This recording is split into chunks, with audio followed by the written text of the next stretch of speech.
And welcome back to Banjo Tooie on the Nintendo 64. I am one Welsh sheep yet again, and today, ladies and gentlemen, we're going to start exploring the second half of Hailfire Peaks, the icy area of the stage. And honestly, this is probably the part of the stage where you're going to spend the vast majority of your time exploring, because there's tons, and I mean tons, of little nooks and crannies to explore.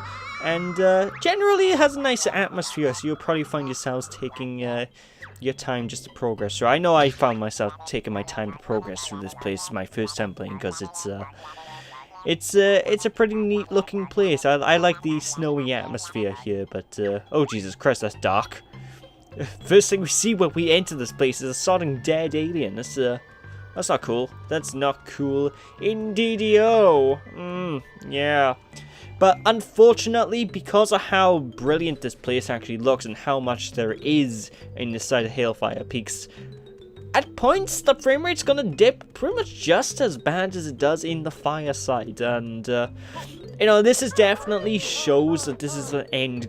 You know, this is pushing the N64 to its limits, absolutely, especially in this world, because everything at points looks beautiful, absolutely beautiful. Even today it looks quite nice, but unfortunately, you know, frame rate's gonna take a bit of a dive as a result, you know, ladies and gentlemen. But anyway, that dragon there, you might recognize the dragon from the previous part. Well, yes, there is a second dragon in this side of Hailfire Peaks to deal with as well. Basically, this world is quite unique in the fact that instead of using the usual one boss battle that we usually have to deal with, this world has two boss fights. We have to deal with, basically two separate dragons, and even though they're basically considered two boss fights in the scope of the game, I don't really consider them two separate boss fights myself, because the way the dragons sort of work is like you fight one dragon and that'll count as phase 1, and then you fight the second dragon and it'll sort of count as phase 2. So I sort of treat both of them as like I kind of treat them both as two phases to the same boss battle. But it's around this point where you're going to probably get sick and bloody tired of the sodding things shooting at you. What can I tell you, ladies and gentlemen? So we're going to have to deal with him fairly shortly. But before we do before we do deal with oh my god, my English is failing me. Before we deal with him first, we're going to head on into this ice cave over yonder, the Icicle Grotto, because there's a couple of collectibles that we do need to pick up inside here, including one that's extremely easy to miss as Banjo, because it requires us to basically go into this very, very easy to miss crevice that actually blends itself into the walls quite annoyingly effectively, you know, ladies and gentlemen. And we're also going to gain access to a brand new skill that Kazooie's going to be utilizing, but yeah, that Ginger there is, oh, he's giving me the old run around. There we go, bada bing, bada boom. That's a Minjo, so just deal with him when you get around here. It's, like I said previously, it's around this point in the game, well, actually, I say this point, it's around from the previous world onwards in the game, where you're actually going to start noticing more and more Minjos throughout, and Ginger's going to be a bit more trickier to get hold of, you know, ladies and gentlemen. But I digress. Now, one thing that's not really apparent at the very get-go in this world is the fact that all of the ice side of things, there's ice physics. So you will slide a little bit and you will sort of slip around whenever you're trying to walk. There isn't as much traction. Well, for Banjo anyway, when you're playing as Kazooie, you can actually walk around freely without any, you know, you can basically ignore the ice for what it's worth. But, you know, it's something you will need to pay attention to. Pay attention to the fact that, well, there is ice here. Ice is slippery. Why is that floating in midair? That's always looked wonky to me, even when I was a kid. It's something just seems incomplete about the sort of these icicles that fall. But basically, yeah, you're gonna find yourself slip sliding around. And fortunately, Banjo-Kazooie and Banjo Tooie, both games, are they're games that, oh, for fanny's sake. Platforming, my one weakness. But no, both Banjo-Kazooie and Banjo Tooie are games that I consider to have fairly competent ice, ice sort of maneuverability. Like, even though you're on ice areas and the traction is a little bit lower, it's not really much of a detriment to your controls. It feels slippery and imprecise, but it doesn't feel so imprecise that you're out of control like a lot of other platformers from I say this time period. I basically, a lot of other platformers period tend to do. They basically have these instances where you'll go through areas and go into a nice stage and suddenly you lose all control and it's an absolute nightmare. Like, even the likes of Crash Bandicoot falls into this category where the ice physics just...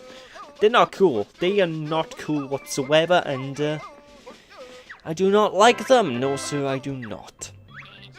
But I digress. Anyway, with that we gain access to the gliding ability, which is extremely useful as Kazooie to get from place to place, as well as if you know how to maneuver your high jump power, which I think we have that now. You can actually maneuver using a high jump, and if you press the Z button at the right time, you can actually initiate a glide at the very tip of your high jump, which means you can get so much distance. It's a little bit tricky to do, I will be honest, because it's surprisingly frame perfect when you can just do a glide off of a high jump, but trust me, ladies and gentlemen, you can, the glide's a useful power. It's one you will be needing to pick up. And generally, if you want to do the glide from a high jump like I just did here, I guess the sort of best way to get the timing right is to sort of wait until Kazooie starts to dip a little bit after she reaches the peak of a jump. Then you should be able to glide. That's mainly what I'm getting at here, ladies and gentlemen. But, yeah, you will be wanting to pick that up. And of course, we are having one of the very rare instances of platforming over here in order to get this treble cleft that is hidden amongst the ice. And yeah, it goes to show this is technically still a platformer. Like, I went on about this in Banjo-Kazooie 1, where this is basically a collectathon platformer where the platforming is in the game, but it's not really front and center in terms of how these games handle, they're not really focused on the platforming at hand. They're focused on exploring the worlds and, figuring out how to get from point A to point B in a world more so than traditional, Super Mario. Let's go! Let's do a platforming challenge! Yahoo! You're not going to be jumping onto, you're not going to be performing Mario-based challenges, ladies and gentlemen.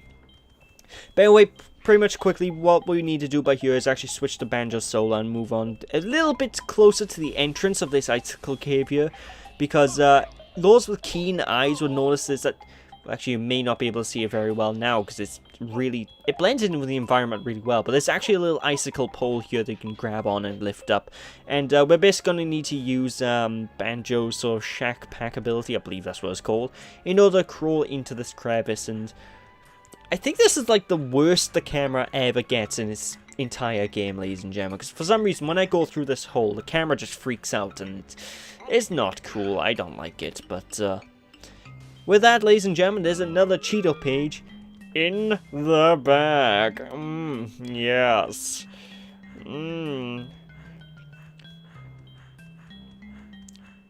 But one thing I also want to bring note to as well, I think I may... actually, the chances are this LP's been going on so long, I probably have mentioned this previously, but one of the things I really do love about the sort of soundtrack of this game is the fact that it's really dynamic. Like, actually, now that I think about it, I have mentioned this previously, but this world is a perfect world to show off how dynamic the music is in this game, because you have the Hailfire Peaks lava side, which has its sort of... it has a sort of rendition of the main theme of this world that fits the lava aesthetic a lot, because it's very, I cannot believe I just did that. It's very, bombastic-y. It's got loads of horns and trumpets and stuff. Then you have the ice side where it's all Christmassy and it uses like really light instruments, and it's just something I've always liked, you know. I always love the fact that the music changes depending on what scene you are in this world, and it's something I don't really see too many games even doing, even today, you know. It's such a strange thing that games don't do this that often, because it really does add to the world of the game, you know. It makes the world feel like a joy to basically explore, because, you know, it's just more atmospheric. What can I tell you, ladies and gentlemen? What can I tell you? Indeed. Yes. Although, actually, speaking about the music, I still have to say it's also a bloody amazing that Grant Kirkhope managed to make the soundtrack not repetitive as well. Like, you can go through these levels, you can listen to this music for hours upon hours upon hours on end, just exploring the levels. You know, it never gets old. At least in my opinion. People have different opinions, but I consider this music to not get old personally. You know, and I could just sit here and I could listen to this song all day. You know, it's especially at the time of year this is being recorded at, which is around the Christmas seasons. You know, it's just perfect. What can I tell you? What can I tell you? Indeed. Anyway, the next thing we're going to actually start off doing here, ladies and gentlemen, is actually we're going to start dealing with that sodding dragon that's going to be spitting at us. We're going to deal with the first of the two dragons of this world, and we basically need to go over to Biggerfoot over here, who's oddly proud of his toe. He can't even wear his shoes, but basically we need to stand here for a few seconds until the ice dragon actually spits on him, and oh, that looks painful. That looks really painful. Oh, I'm cringing. I feel sorry for this guy. Imagine being this guy, you know, he's got an enormous foot, then suddenly a dragon spits an ice blast onto it, and I can imagine it feeling a lot like if you stubbed your toe on like a wooden table or something. I imagine it being like that, but a lot more painful. You know, I feel sorry for this guy. But anyway, we do need to get a hold of these suction boots from Biggerfoot's cave, by the way, ladies and gentlemen, so we can actually scale this mountain, because this is the route to fight the first of the bosses. And honestly, these are some of my favorite boss fights in the whole game. Probably not at the top of the boss, like what I consider the best boss fights, because I consider Weldar to be pretty much up there, but these are some of the more fun boss fights, especially if you're going to replay the game over and over again, you know, ladies and gentlemen. And this is one of those boss battles that gets better the more you play it, because you'll get more adept at fighting him, because its attack pattern's a little bit tricky to deal with. But this here is Chilly Willy, and he's after his fantastic pizza, which unfortunately we're not the pizza guy. We don't work at Pizza Hut, so as a result, we gonna have to lay the beat down. Actually, it kind of confuses me, because he's after pizza, yet he starts attacking us the moment we step foot in the mountain. I don't understand the mentality of this dragon. But anyway, the general idea for this boss fight is, to start things off, he's going to spit at you. Go into one of these cannons and hide behind one of these cannons and shoot fire eggs into the cannon itself, and that will inflict damage. After you inflict enough damage, then Chilly Willy will also start coming down and try to lick you. When he licks you, it's going to hurt, so you want to try and jump over his tongue whenever possible.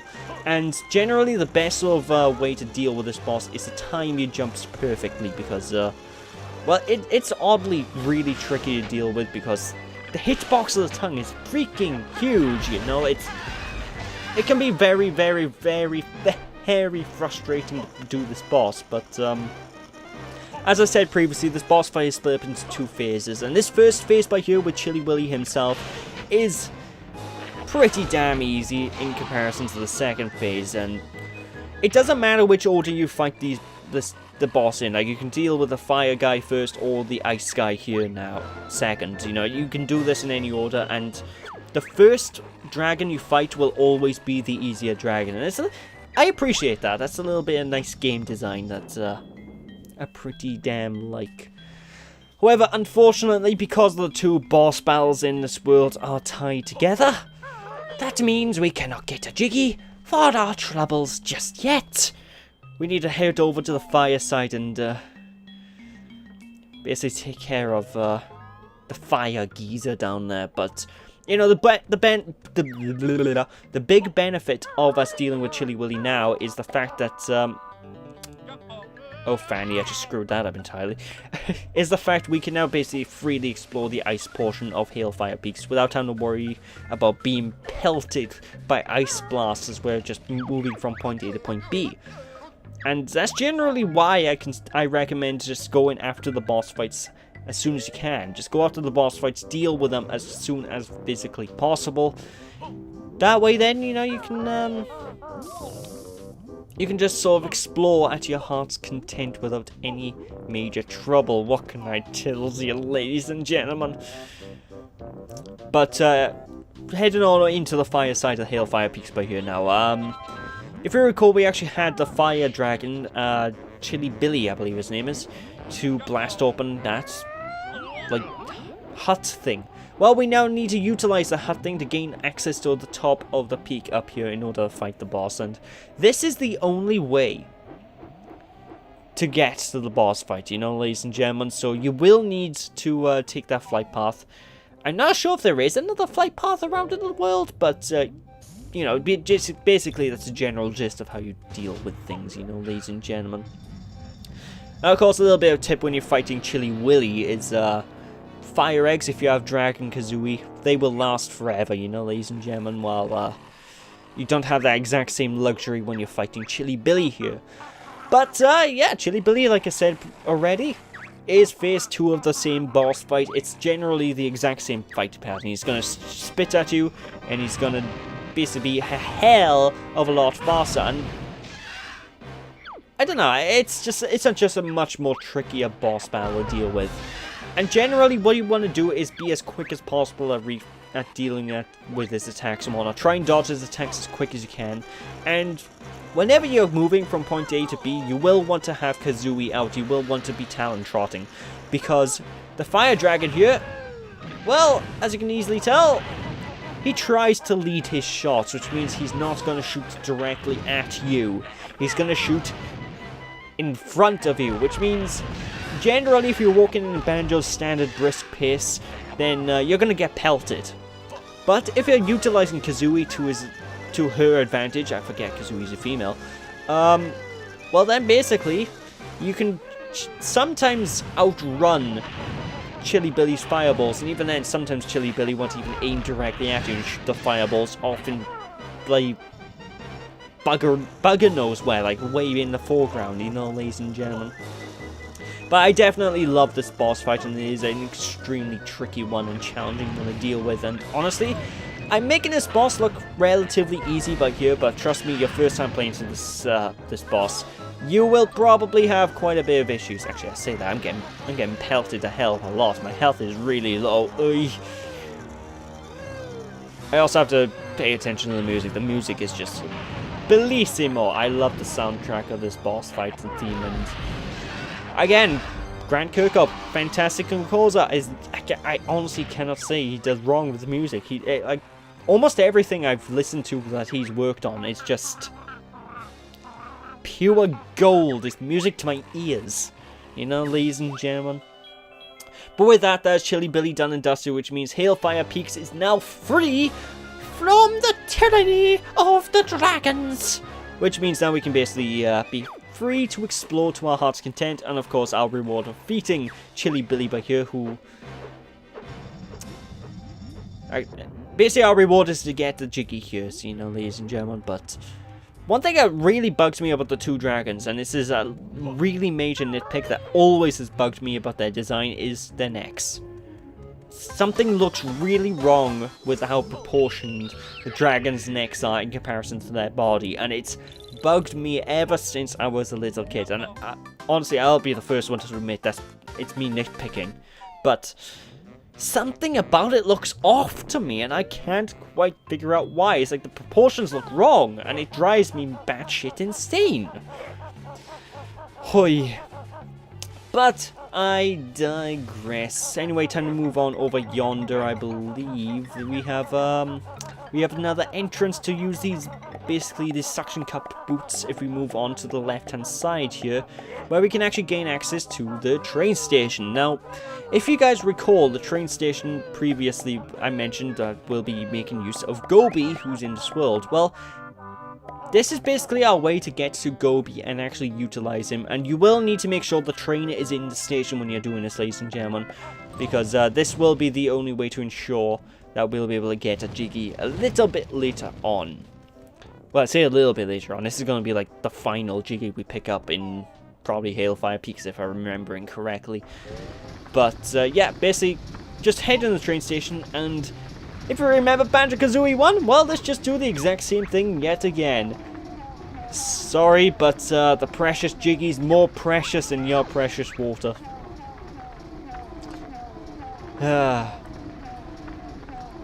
Took you since the last games? How? you must have passed a couple of water worlds on the way here, ladies and gentlemen. At Gobi, Jesus. But anyway, now that we've cooled down Chuffy the train, we can actually utilize the train to head into the ice side of Hailfire Peaks when we actually open that side's train station. Because basically, the reason we couldn't use the train beforehand was because due to the heat of the train station, basically the sheer cold of the ice side would have just basically broke the boiler. It would have cracked the boiler clean in half, and it would have basically been bad news for the train, you know, ladies and gentlemen. So it's a little bit of a puzzle we need to sort out. And honestly, it just goes to show why I think the train is such a fantastic addition to Banjo Tooie. The train is just, it adds so much depth to the game. It adds a surprising amount. Like, there's so many puzzles in regards to the trains, and a lot of the puzzles just make sense. Everything involving the train makes sense. Like, oh, you can't get into Grunty's Industries? Well, just take the workers' entrance. That's a smart way of doing it. Oh, can't access the ice side? Well, cool down the train first before it explodes. Well, not explodes, but before the boiler breaks to a point where it's unusable. You know, ladies and gentlemen, it's just, I don't know, it's just, they went so far to make the worlds seem logical, and I really do appreciate that. But anyway, meet Mildred Ice Cube. I kind of feel sorry for this Mildred Ice Cube, because if you look inside her belly, that is a Jinjo. And her husband's gone missing. Well, we're going to say screw your little side mission, let's destroy her. I feel so sorry because she screams and but we have to do it. The quest calls for us murdering that innocent Ice Cube to get the Jinjo. And with that, that's actually a Jinjo family done and dusted. Hell to the yeah. And fun fact, if you look at the TV screen inside this igloo here, it's actually a reference to a Game Boy Advance game that Rareware made called It's Mr. Pants. No idea if the game's any good, I just know it's a reference to it. But, yeah, Boggy returns. And if you remember that fish we actually picked up in the, was it the previous part? It's either the previous part or the part before the previous part. We picked up a fish in like a hot pool of water. Well, Boggy here is hungry and he wants a really hot fish. Thankfully, we just happen to have it in our inventory. And as a result, we get a fantastic Jiggy for our efforts? It's not really efforts, really. We just sort of walked in here and went, oh, yeah, I got a fish, here, eat it. It was like there was no effort whatsoever, but whatever. We got a new Jiggy, which is pretty damn dope. What can I tell ya? And if you listen very closely to the music in the background in this new igloo, it actually has the soundtrack from Freeze Peak in Banjo-Kazooie, which is a nice little bit of continuation that I really do appreciate. And you can also pop down here as well, see the sled from Banjo-Kazooie that Boggy used to ride. You can see the kids, the little brats that they are. Maybe you should get some exercise and not make bears who you don't know carry you. Hui. And if you look there, it's actually a picture of Freeze Peak as well, which I kind of like. Actually, I say bear you don't really know, but we actually did deal with Bonky's kids in the first game, didn't we? We gave them presents, so, you know. But, you know, it's a nice little callback to the first game that's, you know, it's not needed, but I appreciate it. You know, it adds like a whole sort of, not so much an arc, but it adds to the world a little bit, you know. I always appreciate it when games acknowledge the previous entries in some way, shape, or form, you know. Maybe through some small reference like, oh, I used to be in this location.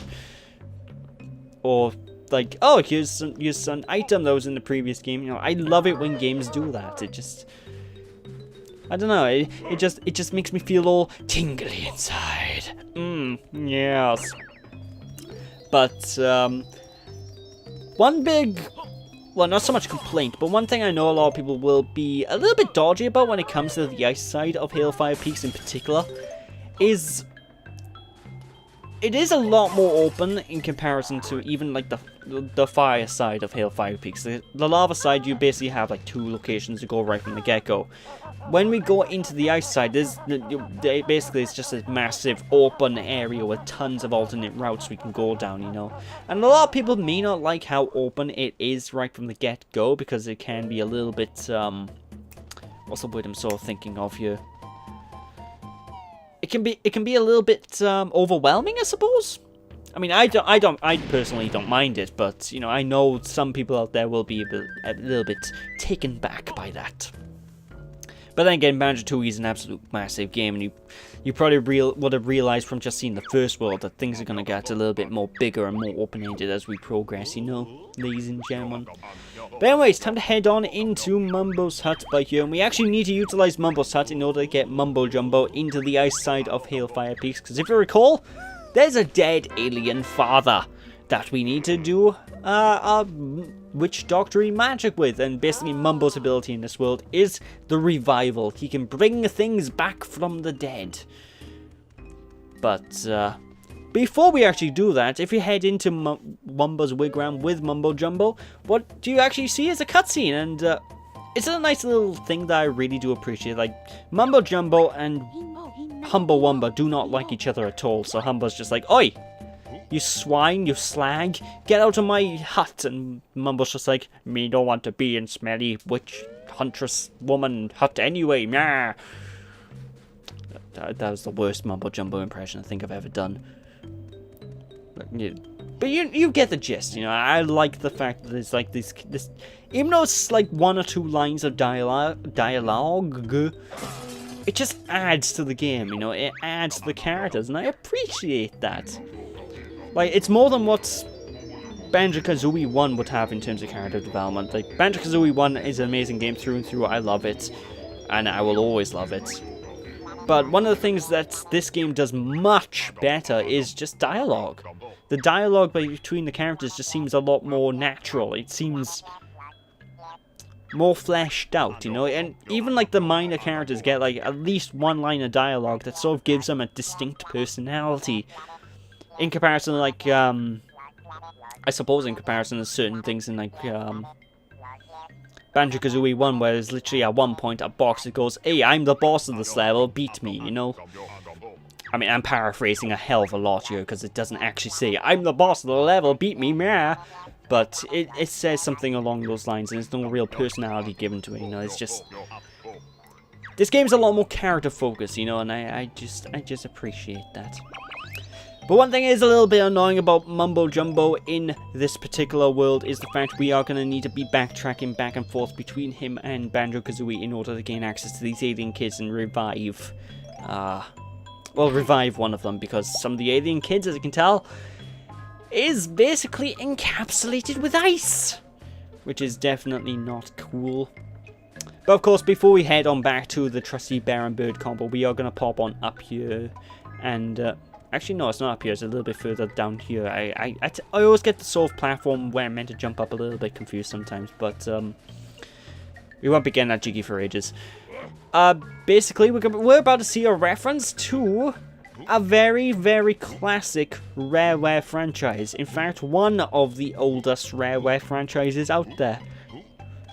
And you might be wondering, what Rareware franchise are we about to see a reference to? Well, it's not going to be Jetpack.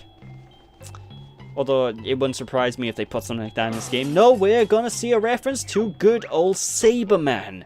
And for those of you who don't know, Saberman was basically an old computer adventure game that's I'm honestly not too fond of, but I know back in its day it was considered an absolute classic. And while I'm not fond of it, I know it has its fans, and I love the fact that they even bring back like characters from like many years in the past, just to, you know, sort of have a cameo in this game.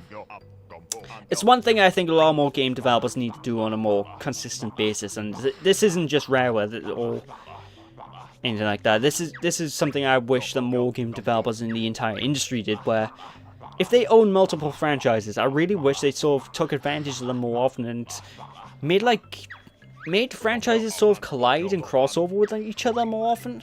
Like, this is something that I really love by here, because, you know, Saberman is an ancient IP that Rareware owns, and Banjo Tooie, or Banjo Kazooie at the time this game came out, was their new big hit, you know, so, I like the fact that they were able to cross over things and make, like, a sort of Rareware universe of characters, you know, ladies and gentlemen.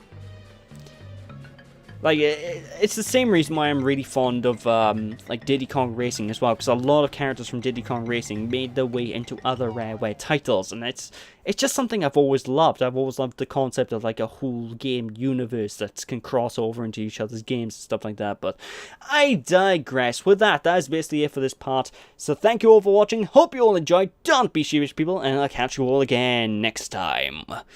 Bye!